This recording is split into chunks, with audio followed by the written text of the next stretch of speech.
The city felt wrong that morning, a silence that felt like a warning, not peace.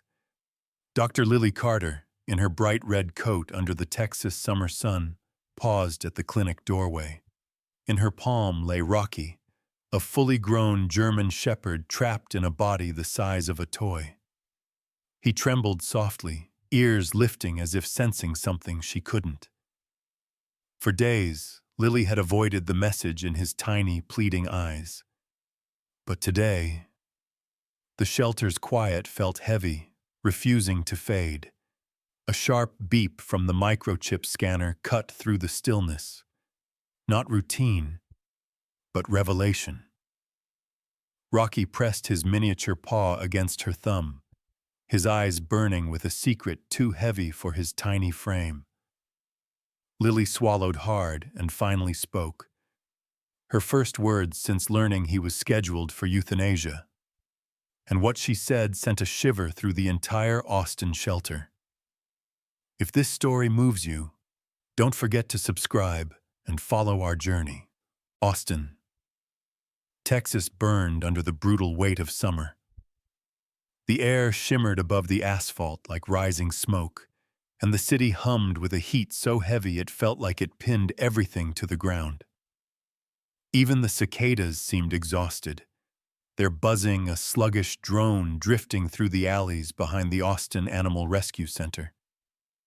It was near noon when Sarah Whitfield, one of the shelter's junior employees, a thin, freckle-faced woman in her late 20s with sandy blonde hair pulled into a messy bun, stepped out behind the building to dump the recycling. Sarah was known around the shelter for her timid nature and soft voice, the kind of person who apologized even when someone else bumped into her. She had grown up in a chaotic home with parents who fought constantly, and that history had left her with a nervous, gentle way of moving through the world. That was why she stopped short when she noticed a small cardboard box beside the trash bin, the flaps trembling faintly, as if something inside was breathing. "Not again," she whispered, because abandoned animals behind the center were, sadly, not a rarity. She crouched down carefully, her thin fingers lifting the lid. What she saw inside made her breath snag in her chest. It was not a puppy, not in the usual sense. Lying curled inside was a fully grown German shepherd, or at least a biological adult, its proportions unmistakably those of a mature dog, but its entire body was barely the size of Sarah's own hand. The creature's ribs pressed sharply against its skin, each breath shallow but determined. Its fur, though patchy, retained the pattern of a classic black and tan shepherd coat. But its eyes, large, warm brown, and unsettlingly aware, locked onto Sarah's with a clarity that did not belong to a creature moments from collapse. "What in the world?" she murmured. She gently lifted the dog, astonished by how feather-light it was, and rushed inside. Moments later, the tiny German shepherd, later confirmed to be fully grown despite its miniature size, rested on the intake counter as two more staff members approached. One was Tom Delgado, a stocky man in his early 40s with a square jaw, short dark beard, and deep-set eyes that always seemed tired. Tom had spent 15 years working in shelters and had long since developed a blunt, no-nonsense attitude. Hard experience had shaped him. He had once lost an entire litter of rescued pups to a contagious disease, and since then he kept an emotional distance from cases that looked hopeless. The other staffer, Kayla Brooks, a petite college intern with short pink hair and a sparkly phone case, leaned over the counter with wide eyes. "He's tiny," she whispered, baffled. Sarah nodded. "The file says he's an adult, a full shepherd." Tom snorted, crossing his muscled arms. "Adult or not, he's deformed, malnourished, no adoption potential."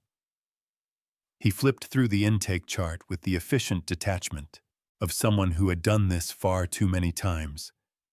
Schedule him for euthanasia. Tomorrow morning. Sarah swallowed hard, pressing her lips together. But he's looking right at me. They all do, Tom muttered, and walked away. And so the label was attached to the kennel. Unfit for adoption. Euthanasia. Scheduled 9 a.m. The afternoon dragged on, the temperature rising even inside the building. Air conditioners rattled but didn't keep up. Staff bustled through hallways that smelled of disinfectant and warm fur. And then, just after 4 p.m., the atmosphere changed. Because Dr. Lily Carter arrived. Lily was the center's lead veterinarian, a striking woman around 30 with long, dark brown hair, tied neatly under a bright red medical cap. Her matching red coat fitted elegantly around her slender frame. Her skin held a faint golden tan from years of outdoor rescue calls, and her eyes, an expressive, thoughtful hazel, carried both sharp intelligence and a softness she rarely admitted to. Lily was known for her quick wit, sharp diagnostic abilities, and an unshakable moral compass that sometimes put her at odds with the shelter's more calculating administrators.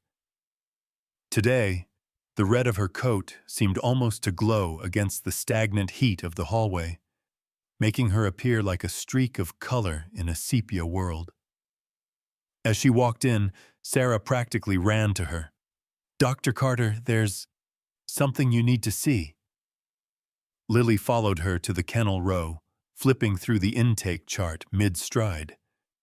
"Rocky," she read aloud, noting the name hastily scribbled. "Adult male German shepherd. Palm-sized?" She stopped walking. This must be a mistake. When she reached the kennel, the mistake vanished. There Rocky sat, or rather wobbled, leaning against the soft blanket placed beneath him.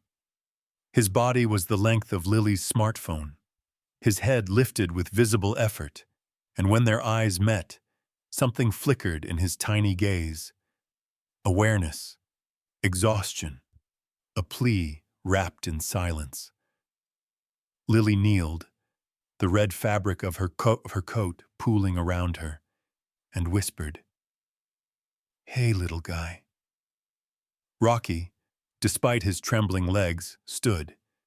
He staggered once but caught himself, then placed one miniature paw, smaller than a grape, against the steel bars.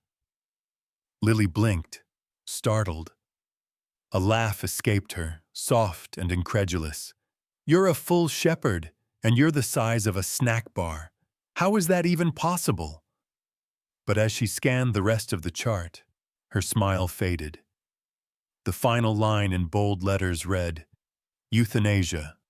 Tomorrow, 9 a.m." She felt the heat of the hallway close around her, suddenly suffocating. She looked at Rocky again.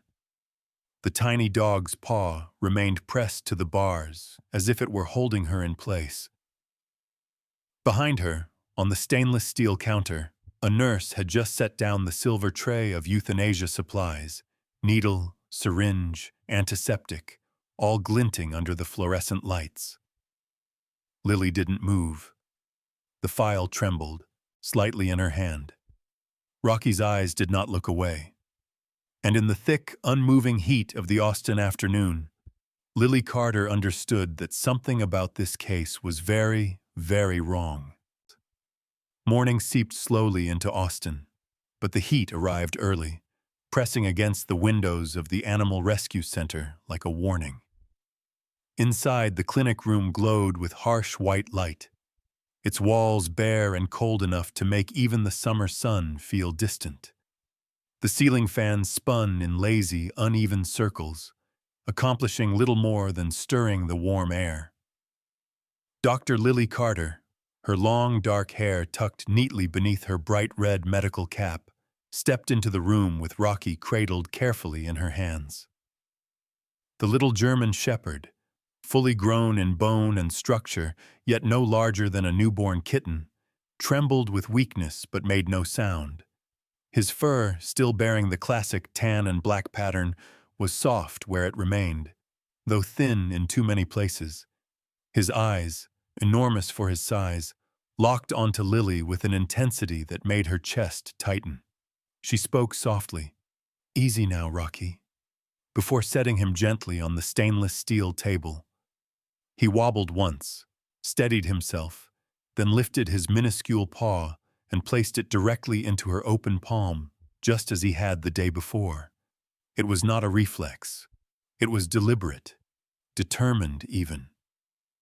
Lily exhaled slowly, knowing she should not get attached, and already failing. She began her examination, moving with practiced precision but uncharacteristic hesitation. As she reached for her stethoscope, the door opened and Nurse Daniel Morgan entered, a tall man in his mid-30s with sandy brown hair cut short and a lean runner's build. Daniel had a strong jawline shadowed with stubble and earnest green eyes that revealed his gentle disposition. He had joined the shelter's medical staff after burning out from years in a private veterinary clinic, where wealthy clients demanded miracles but rarely offered gratitude. That history had shaped him into someone simultaneously kind and wary, always expecting disappointment. "Morning, Doc," he said, placing a clipboard on the counter. "Feels like the sun's trying to roast us alive already." His tone was light, but his eyes drifted to Rocky and softened. "That's the shepherd?" "Yes," Lily replied, palpating Rocky's abdomen with delicate fingertips. Adult skeleton, adult teeth. Everything matches the structure of a full-grown German shepherd. Daniel frowned. "And he fits in your hand." "Exactly." Lily leaned closer, examining the tiny dog's rib cage. "His bones are properly formed, proportional. This isn't a birth defect. It's something else." She lifted Rocky's lip gently, checking his gums, then examined his eyes with a penlight. "He has a rare endocrine disorder, likely a severe form of pituitary dwarfism. His body never grew past infancy, but the rest of him matured. He's not terminal. He's just starving, neglected, and very, very unlucky." Daniel's eyebrows shot up. "So he isn't beyond saving?" "Far from it," Lily said firmly.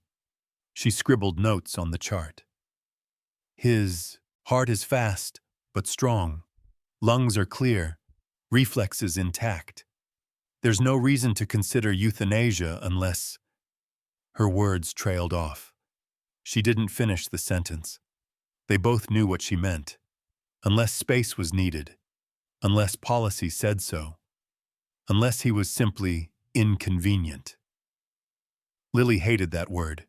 Inconvenient. She had heard administrators use it far too often. She continued working, checking Rocky's joints, feeling each tiny limb. His muscles were thin but functional, his reactions quick despite his exhaustion. The dog watched her with unblinking trust, as if he knew she held his future in her hands. Lily muttered under her breath, "This is not a hopeless case, just a forgotten one." The room stayed still for a moment before a voice cut through the quiet. "Dr. Carter?" It was Kayla Brooks, the small, pink-haired intern from the day before. She poked her head in, her face flushed from moving crates in the heat. "Sorry to interrupt, but Tom said to remind you, the euthanasia tray is ready. We've got 3 more scheduled this afternoon, so—" Her voice faltered as she glanced at Rocky. She looked away quickly. Kayla cracked jokes often, but she was emotional underneath, unable to hide her discomfort around death. "Just passing along the message." She slipped out again. Daniel sighed and rubbed the bridge of his nose. "They don't waste time around here."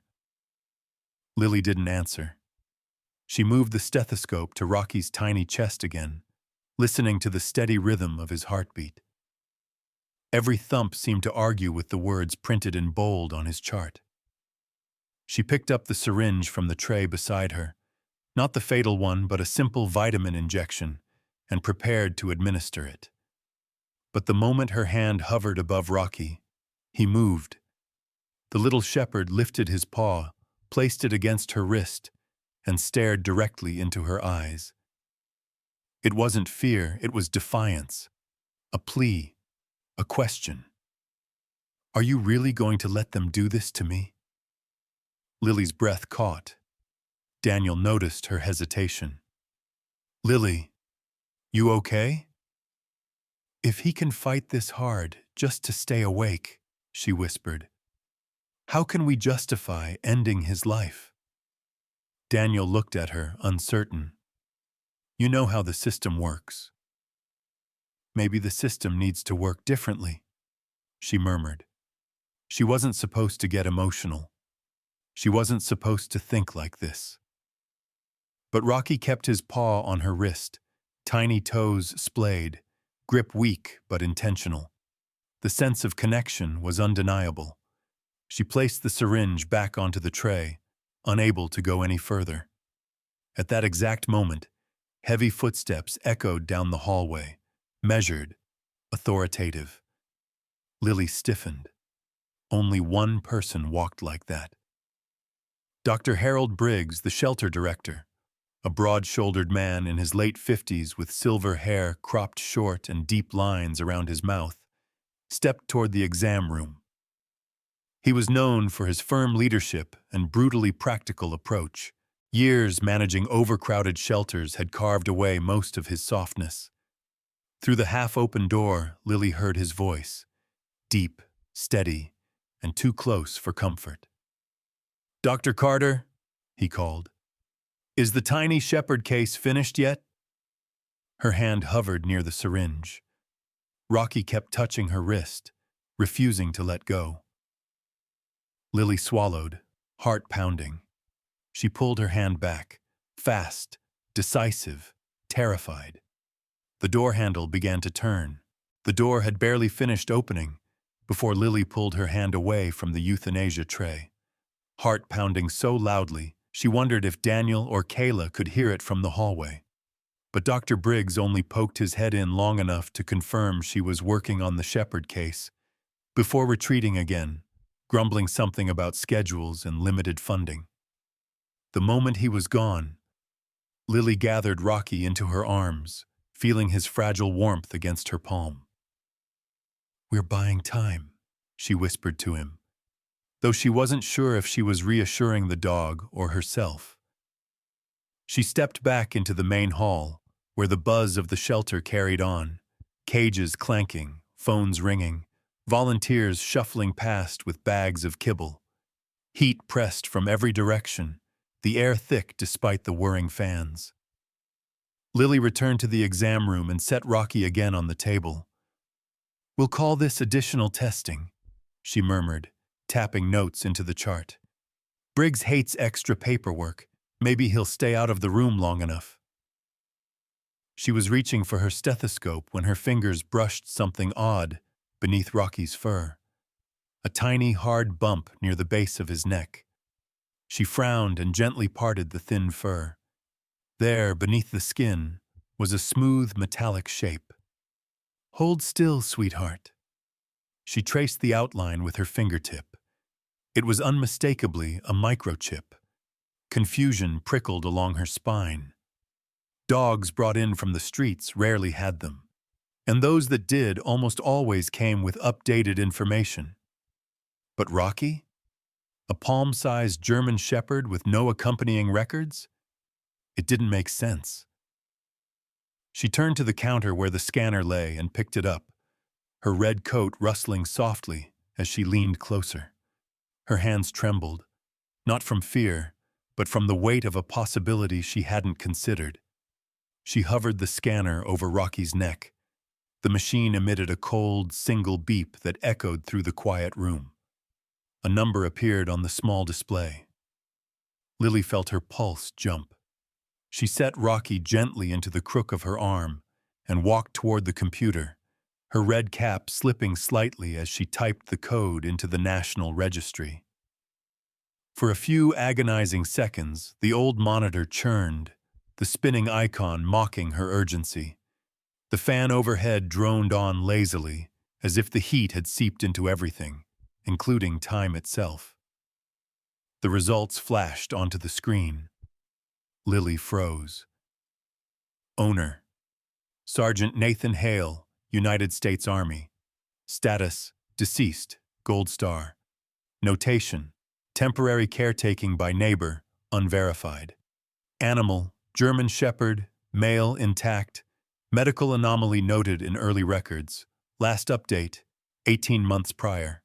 A soldier, a fallen one. Lily exhaled, shoulders sinking as the story pieced itself together. Sergeant Hale had died in service, leaving behind a dog so unusual, so medically rare, that few people would know how to care for him. And someone, likely the neighbor, had simply abandoned him when the responsibility became too much. She looked down at Rocky, whose enormous brown eyes met hers with a depth that made the back of her throat tighten. This wasn't just a dog begging for life. This was a dog carrying the remnants of someone else's unfinished love. "You belonged to someone," she whispered, brushing her thumb over his miniature ear. "Someone who didn't give up on you." Rocky responded with a faint nuzzle into her palm, so gentle it felt like a memory instead of a gesture. Just then, the clinic door creaked open, and Martin Greeley, the shelter's receptionist, leaned in. Martin, a tall but stooped man in his early 60s, with thin gray hair slicked back and glasses always sliding down the bridge of his long nose, had the weary look of someone who had spent too many years answering phones and too few being appreciated. Despite his grumpiness and perpetually furrowed brow, he had a good heart buried beneath layers of sarcasm. "Dr. Carter," he croaked, holding a sticky note with 2 fingers as if it offended him. "Phone call for you. Out-of-state number. Says it's regarding a tiny shepherd?" He adjusted his glasses, squinting at Rocky. "Looks more like a dessert garnish than a dog." Lily's stomach tightened. "Did they give a name?" Martin shrugged. "Didn't say. Just that it's important. And trust me, they sounded serious. Not the usual 'I think I lost a Chihuahua' crowd." She wiped her palms on her red coat and stood, still holding Rocky with her other arm. Rocky seemed to sense her unease. He pressed his tiny paw against her thumb, anchoring her. She stepped into the hallway. Even through the heat and the noise, she could hear Dr. Briggs's voice booming from the far office, barking orders about intake numbers. She swallowed hard and moved toward the ringing phone on the reception desk. But before she could reach it, Briggs called from down the hall, his tone sharp and cutting through the chaos like a blade. "Lily," he barked, "someone connected to that microchipped dog wants to speak with you." Her heart stuttered. She looked down at Rocky. His eyes weren't afraid. They were ready, as if he'd been waiting for this moment far longer than she had. The phone trilled again, urgent, insistent, as the summer heat pressed against the windows like a held breath waiting to break. The ringing phone echoed through the shelter lobby, slicing through the thick summer air like a blade. Lily hurried toward the desk, Rocky still cradled in her arm, feeling the tiny shepherd's heartbeat flutter against her palm. She reached the receiver just as Martin Greeley, the elderly receptionist with his permanently furrowed brow and drooping glasses, muttered, "Good luck, Doc," and shuffled away with the weight of someone who had seen far too many difficult stories. Lily pressed the phone to her ear. "This is Dr. Carter." There was a hesitant breath on the other end, followed by a warm but strained male voice. "My name is Ethan Miller. I I believe you found my brother's dog. The voice held a faint rasp, as if softened by grief and dusted by distance. Lily's posture straightened. Rocky? She whispered. Yes, Ethan replied quietly. He's real then. My brother used to talk about a tiny shepherd with a giant heart. I thought he was joking. Lily felt Rocky's paw curl faintly against her thumb. He's here, she said. But he's very small, and he's been through a lot. There was silence, a long, heavy kind. Then Ethan said, I'm coming to Austin. Today. Please, don't let anything happen to him. The line went dead. Several hours later, under the oppressive Texas sun, a dusty silver truck pulled into the shelter parking lot. The heat distorted everything in shimmering waves. Lily stood inside the lobby with Rocky perched on her palm, like a living, thimble-sized guardian. The door swung open, and Ethan Miller stepped inside. Ethan was in his early 30s, tall and broad-shouldered like someone accustomed to physical labor. His skin was sun-browned, and his hair, a deep chestnut, slightly unkempt, hung over tired eyes the same color. A faint beard shadowed his jawline, giving him a rugged look. But what stood out most was the grief he carried. A quiet heaviness etched around his eyes, the kind that settles after losing someone you can never replace. He wore a faded gray t-shirt with a small American flag printed over the heart, its edges frayed from years of washing. The shirt alone told a story, a brother's silent allegiance to a fallen soldier. His gaze landed on Rocky. For a moment he froze, breath catching, as if punched in the chest. My God, he murmured, stepping closer. He looks exactly like Nathan described. Just impossibly small. Rocky, sensing something familiar, stretched out his tiny paw toward Ethan, his eyes softening. Ethan swallowed hard. Hey, little guy. You remember him, don't you? You remember my brother. His voice cracked, betraying the grief he had tried to keep buried. Lily watched him carefully. Ethan had the rough strength of someone who drove long distances and lifted heavy things for a living, but his emotions sat close to the surface. You came fast, she said softly. Ethan nodded. I drive haul trucks for a logistics company. I was already halfway across the state when you called, and when you mentioned the microchip, Nathan's microchip, there was no time to think. He reached out, but hesitated, afraid of overwhelming the tiny dog. Lily gently shifted Rocky forward so Ethan could touch him. Rocky pressed his paw onto Ethan's finger, then immediately lifted it and placed it against Lily's palm again, as if refusing to choose between them. Ethan exhaled a shaky laugh. He's choosing both of us.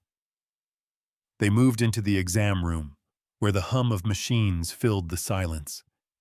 Ethan sat down slowly, elbows resting on his knees. Nathan rescued him when he was just a few weeks old, Ethan explained, voice low. Everyone said a dog like this couldn't survive. Too small. Too odd. But Nathan, he said Rocky had more fight in him than any soldier he knew. He wiped a hand across his jaw, the scruff whispering under his fingers. When Nathan died overseas, Rocky stayed with a neighbor. Then life got messy. I was handling the funeral, the paperwork, the family. By the time I went back to check on Rocky, the neighbor said he was gone. Too much trouble, he claimed. The bitterness in his voice was sharp enough to cut air. Lily felt her chest tighten. Ethan, she murmured, unsure what comfort she could offer. But Rocky provided his own. He shuffled forward on trembling legs, pressing his head, no bigger than a walnut, against Ethan's thumb. Ethan gently placed his hands around Rocky, cupping him like something sacred. "I want to take him with me," he said quietly. "He's all I have left of Nathan." Lily inhaled slowly. "Ethan, I understand. Truly. But your job takes you across states. Rocky needs stable care. Someone who can be with him daily. He's fragile." Ethan braced his palms on his knees. "I know. That's the problem." The air between them thickened with unspoken conflict. Rocky looked from Lily to Ethan, his tiny paw moving between their hands like a mediator. It was as if he was trying to hold them both together. Finally, Lily spoke, her voice steady but soft. "If you're willing, I can adopt him. As his veterinarian, I can manage his condition, and you can visit him whenever you want. I'll keep Nathan's memory alive for him." Ethan's eyes glistened. "You'd do that?" Before she could answer, the door swung open. Dr. Harold Briggs, the shelter director with his commanding frame, silver hair, and expression carved from stone, stepped inside holding a heavy folder stuffed with legal documents. His presence filled the room instantly. "We have a problem," he said sharply. "According to federal and state regulations, all animals that belong to deceased service members fall under review by a special organization." He tapped the bold line on the top page with his thick finger. "Mandatory transfer to Organization X. No private adoptions permitted during COMAST review." Lily felt the blood drain from her face. Ethan stiffened. Rocky trembled and placed his microscopic paw on the edge of the folder as if trying to erase the words himself. The room fell silent, suspended, breathless, on the verge of a decision none of them were ready to face. The next several days felt less like time passing and more like a long, breathless trial.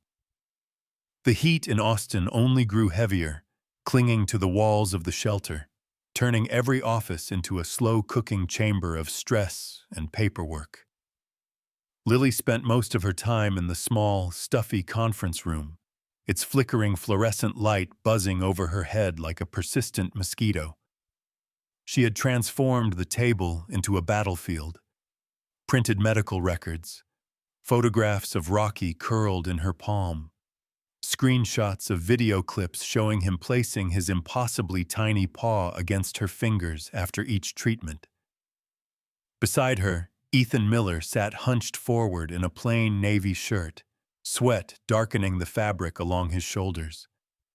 He looked more exhausted than she had ever seen him, his sun-browned skin drawn, his chestnut hair disheveled from running his hands through it repeatedly. But underneath the fatigue was a firm, unwavering resolve, the kind that seemed inherited from the brother he had lost. They were preparing to meet Organization X. Lily typed furiously on her laptop, assembling a written summary of Rocky's medical condition. She was careful, precise, her hazel eyes darting over every line. She knew the people on the other side of this fight would dismiss emotion, but they could not easily dismiss data. "We have to make them see he's not a symbol," she muttered. "He's a life, an individual life." Ethan nodded. "My brother believed that too. Nathan always said Rocky wasn't born small. He was born extraordinary." On the third day, the call finally came. The video conference window loaded slowly on the old shelter computer, and soon the stern face of Marcia Langford, representative of Organization X, filled the screen. Marcia was a woman in her early 50s with sharply angled cheekbones, steel-gray hair in a tight bun, and eyes the pale blue of winter glass. She wore a crisp navy suit that looked several shades too formal for a virtual meeting. Her expression was not hostile, but detached. Professional to a fault. Like someone who treated every case as paperwork rather than living beings. "Dr. Carter, Mr. Miller," she greeted, her voice crisp. "We've reviewed initial documents. Before we proceed, understand that our organization prioritizes honor for fallen service members. Dogs previously assigned to military personnel are often brought into our care as symbols, ambassadors of service and sacrifice." Ethan clenched his jaw. "Rocky isn't a symbol," he said. "He's my brother's friend." Marcia raised one eyebrow. "That is precisely why we handle matters carefully. Animals connected with Gold Star families," Lily cut in, her tone steady but unyielding. "He's also a patient, a fragile one, and he already told his story." She reached out, lifting Rocky from a small cushioned crate beside her chair. The palm-sized shepherd blinked sleepily, then perked up when Lily supported him against her chest. "Rocky told that story the moment he pressed his paw into my hand while scheduled for euthanasia. He asked us to let him live, and now he's showing us what surviving looks like." On cue, Ethan angled his webcam toward the desk. He had placed a miniature cloth American flag, a keepsake from his brother, beside Rocky's tiny toy bed. Rocky, curious and determined, grasped the small stick in his mouth and tugged with surprising spirit. His oversized ears stood tall as he wrestled with the flag, tail flicking in excitement. Marcia's expression flickered. Only for a second, but it flickered. "He does appear spirited," she acknowledged. "However—" "He's not just spirited," Ethan interjected. "He's the last piece of my brother's story still alive. He didn't just survive abandonment. He carried Nathan's love through it. And Lily can give him the stability I can't. But I'll be here. Always." Lily nodded. "If you allow me to adopt him officially, Rocky can serve as something bigger than a silent symbol in your care. He can become a living ambassador for hope, for second chances, for the reality that even the smallest survivors can change hearts." Marcia leaned back. For the first time, her stern composure softened. "Your commitment is noted. The evidence is compelling." She sifted through her documents. Silence stretched between them, heavy, brittle. Then finally, "Organization X will relinquish exclusive hold. Dr. Carter may adopt Rocky under the condition that he participates periodically in designated outreach programs. We will classify him as an ambassador of hope. Mr. Miller will be listed as family contact." Ethan sagged with relief. Lily's breath broke into a trembling exhale. Rocky responded in his usual way, lifting his miniature paw and pressing it against Lily's thumb. Several weeks later, the sun mellowed as summer edged toward evening. Lily and Ethan walked through the quiet expanse of the military cemetery. The grass was neatly trimmed, the white headstones arranged in solemn rows. Lily, wearing her signature red coat, cradled Rocky gently. Ethan walked beside her, dressed in a simple white button-up shirt that fluttered with each warm breeze. They reached Sergeant Nathan Hale's grave, the engraved letters catching the soft light. Lily knelt and placed Rocky carefully on the cool grass. The tiny shepherd took a few shaky steps, then pressed his paw, small enough to cover only a fraction of the carved name, against the stone. He lifted his head, ears tall, as if saluting the man who had first believed in him. Ethan swallowed hard. He's not here anymore. But a piece of him is living in that little guy. And in you. Lily's eyes glimmered. "We won't let Rocky be abandoned again," she whispered. On the drive back, Rocky curled into Lily's palm, his head tucked against her chest.